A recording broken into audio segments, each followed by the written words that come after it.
नमस्कार। South Asia monitor के स्वयं पॉडकास्ट में आप सभी का स्वागत है। दोस्तों, आज हम एक दस्तावेज लेकर आए हैं आपके लिए, एक दुर्लभ दस्तावेज जो देश के प्रथम प्रधानमंत्री पंडित जवाहरलाल नेहरू से जुड़ा हुआ है। दोस्तों, ये दस्तावेज पंडित नेहरू के व्यक्तित्व का एक छोटा सा आईना है। ये दस्तावेज खास इसलिए भी है कि इसके लेखक कोई और नहीं, स्वयं सरदार वल्लभ भाई पटेल हैं। वही सरदार पटेल जो नेहरू के सहकर्मी और मित्र थे, मगर उन्हें अक्सर पंडित नेहरू के खिलाफ खड़ा करने की कोशिशें की जाती हैं। मगर दोनों महापुरुषों के बीच वास्तव में क्या रिश्ता था, ये दस्तावेज इस बात का भी प्रमाण है। दोस्तों, ये दस्तावेज संभवतः पंडित नेहरू पर लिखा गया सरदार पटेल का एकमात्र आलेख है। सरदार पटेल ने ये आलेख पंडित नेहरू की षष्ठ पूर्ति के उपलक्ष्य में सन 1949 में प्रकाशित नेहरू अभिनंदन ग्रंथ के लिए लिखा था। तो आज हम इस दुर्लभ आलेख का अक्षरशः पाठ करेंगे आपके लिए। उम्मीद है पंडित नेहरू के बारे में और सरदार पटेल के साथ उनके संबंधों के बारे में आपके चश्मे पर जो धूल जमी है थोड़ी जरूर साफ होगी। तो चलिए शुरू करते हैं ये दुर्लभ पाठ। जवाहरलाल और मैं साथ साथ कांग्रेस के सदस्य, आज़ादी के सिपाही, कांग्रेस की कार्यकारिणी और अन्य समितियों के सहकर्मी, महात्मा जी के अनुयायी और इस विशाल देश के शासन प्रबंध की गुरुतर भार के वाहक रहे हैं।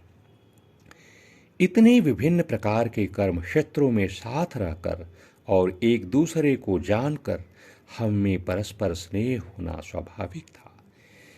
काल की गति के साथ वह स्नेह बढ़ता गया है और आज लोग कल्पना भी नहीं कर सकते कि जब हम अलग होते हैं और अपनी समस्याओं और कठिनाइयों का हल निकालने के लिए उन पर मिलकर विचार नहीं कर सकते, तो ये दूरी हमें कितनी खलती है।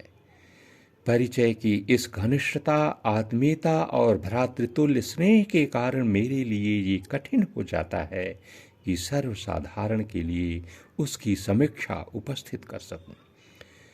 प्रदेश के आदर्श, जनता के नेता, राष्ट्र के प्रधानमंत्री और सबके लाडले जवाहरलाल को, जिनकी महान कृतित्व का भव्य इतिहास सबके सामने खुली पोथी सा है, मेरे अनुमोदन की आवश्यकता नहीं है। दृढ़ और निष्कपट योद्धा की भांति उन्होंने विदेशी शासन से अनवरत युद्ध किया है। युक्त प्रांत के किसान आंदोलन के संगठनकर्ता के रूप में पहली दीक्षा पाकर वह अहिंसात्मक युद्ध की कला और विज्ञान में पूरे निष्णात हो गए। उनकी भावनाओं की तीव्रता और अन्याय या उत्पीड़न के प्रति उनके विरोध ने शीघ्र ही उन्हें गरीबी पर जिहाद बोलने को बाध्य कर दिया। दीन के प्रति सहज सहानुभूति के साथ उन्होंने निर्धन किसान की अवस्था सुधारने के आंदोलन की आग में अपने को झोंक दिया। क्रमशः उनका कार्यक्षेत्र विस्तीर्ण होता गया और शीघ्र ही वो उस विशाल संगठन के मौन संगठनकर्ता हो गए जिसे अपने स्वाधीनता युद्ध का साधन बनाने के लिए हम सब समर्पित थे। जवाहरलाल के ज्वलंत आदर्शवाद, जीवन में कला और सौंदर्य के प्रति प्रेम, दूसरों की प्रेरणा और स्फूर्ति देने की अद्भुत आकर्षण शक्ति और संसार के प्रमुख व्यक्तियों की सभा में भी विशिष्ट रूप से चमकने वाले व्यक्तित्व ने एक राजनीतिक नेता के रूप में उन्हें क्रमशः उच्च से उच्चतर शिखरों पर पहुंचा दिया है। पत्नी की बीमारी के कारण की गई विदेश यात्रा ने भारतीय राष्ट्रवाद संबंधी उनकी भावनाओं को एक आकाशीय अंतर्राष्ट्रीय तल पर पहुंचा दिया। यह उनके जीवन और चरित्र के उस अंतर्राष्ट्रीय झुकाव का आरंभ था जो अंतर्राष्ट्रीय अथवा विश्व समस्याओं के प्रति उनके रवैये में स्पष्ट लक्षित होता है। उस समय से जवाहरलाल ने कभी पीछे मुड़कर नहीं देखा। भारत में भी और बाहर भी उनका महत्व बढ़ता ही गया। उनकी वैचारिक निष्ठा, उदार प्रवृत्ति, पैनी दृष्टि और भावनाओं की सच्चाई के प्रति देश और विदेशों की लाख लाख जनता ने श्रद्धांजलि अर्पित की है।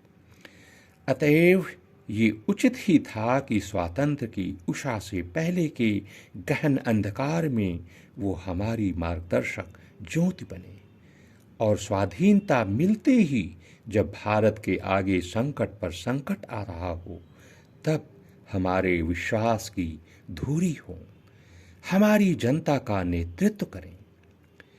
हमारे नए जीवन की पिछले 2 कठिन वर्षों में उन्होंने देश के लिए जो अथक परिश्रम किया है, उसे मुझसे अधिक अच्छी तरह कोई नहीं जानता। मैंने इस अवधि में उन्हें अपने उच्च पद की चिंताओं और अपने गुरुतर उत्तरदायित्व के भार के कारण बड़ी तेजी के साथ बूढ़े होते देखा है। शरणार्थियों की सेवा में उन्होंने कोई कसर नहीं उठा रखी, और उनमें से कोई कदाचित ही उनके पास से निराश लौटा हो। कॉमनवेल्थ की मंत्रणाओं में उन्होंने उल्लेखनीय भागीदारी की है, और संसार के मंच पर भी उनका कृतित्व अत्यंत महत्वपूर्ण रहा है। किंतु इस सब के बावजूद उनके चेहरे पर जवानी की पुरानी रौनक कायम है, और वह संतुलन, मर्यादा ज्ञान और धैर्य मिलनसारी जो आंतरिक संयम और बौद्धिक अनुशासन का परिचय देते हैं, अब भी ज्यों के त्यों हैं। निस्संदेह उनका रोष कभी कभी फूट पड़ता है, किंतु उनका अधैर्य क्योंकि न्याय और कार्य तत्परता के लिए होता है और अन्याय या धींगा धींगी को सहन नहीं करता, इसलिए ये विस्फोट प्रेरणा देने वाले ही होते हैं और मामलों को तेजी तथा परिश्रम के साथ सुलझाने में मदद देते हैं। ये मानो सुरक्षित शक्ति हैं जिनकी कुमुक से आलस्य, दीर्घसूत्रता और लगन या तत्परता की कमी पर विजय प्राप्त हो जाती है। आयु में बड़े होने के नाते मुझे कई बार उन्हें उन समस्याओं पर परामर्श देने का सौभाग्य प्राप्त हुआ है जो शासन प्रबंध या संगठन के क्षेत्र में हम दोनों के सामने आती रही है। मैंने सदैव उन्हें सलाह लेने को तत्पर और मानने को राजी पाया है। कुछ स्वार्थ प्रेरित लोगों ने हमारे विषय में भ्रांतियां फैलाने का काम किया है और कुछ भोले व्यक्ति उन पर विश्वास भी कर लेते हैं, किंतु वास्तव में हम लोग आजीवन सहकारियों और बंधुओं की भांति साथ काम करते रहे हैं। अवसर की मांग के अनुरूप हमने परस्पर एक दूसरे के दृष्टिकोण के अनुसार अपने को बदला है और एक दूसरे के मतामत का सर्वदा सम्मान किया है, जैसा कि गहरा विश्वास होने पर ही किया जा सकता है। उनके मनोभाव योकोचित उत्साह से लेकर प्रौढ़ गंभीरता तक बराबर बदलते रहते हैं और उनमें वो मानसिक लचीलापन है जो दूसरे को झेल भी लेता है और निरुत्तर भी कर देता है। क्रीड़ारत बच्चों में और विचार संलग्न बूढ़ों में जवाहरलाल समान भाव से भागी हो जाते हैं। ये लचीलापन और बहुमुखता ही उनके अजस्र यौवन का, उनकी अद्भुत स्फूर्ति का और ताजगी का रहस्य है। उनके महान और उज्जवल व्यक्तित्व के साथ इन थोड़े से शब्दों में न्याय नहीं किया जा सकता। उनके चरित्र और कृतित्व का बहुमुखी प्रसार अंकन से परे है। उनके विचारों में कभी कभी वो गहराई होती है जिसका तल न मिले, किंतु उनके नीचे सर्वदा एक निर्मल पारदर्शी खारापन और यौवन की तेजस्विता रहती है, और इन गुणों के कारण ही सर्वसामान्य जाति धर्म देश की सीमाएं पार कर उनसे स्नेह करते हैं। स्वाधीन भारत की इस अमूल्य निधि का आज हम उनकी हीरक जयंती के अवसर पर अभिनंदन करते हैं। देश की सेवा में और आदर्शों की साधना में वो निरंतर नई विजय प्राप्त करते रहे।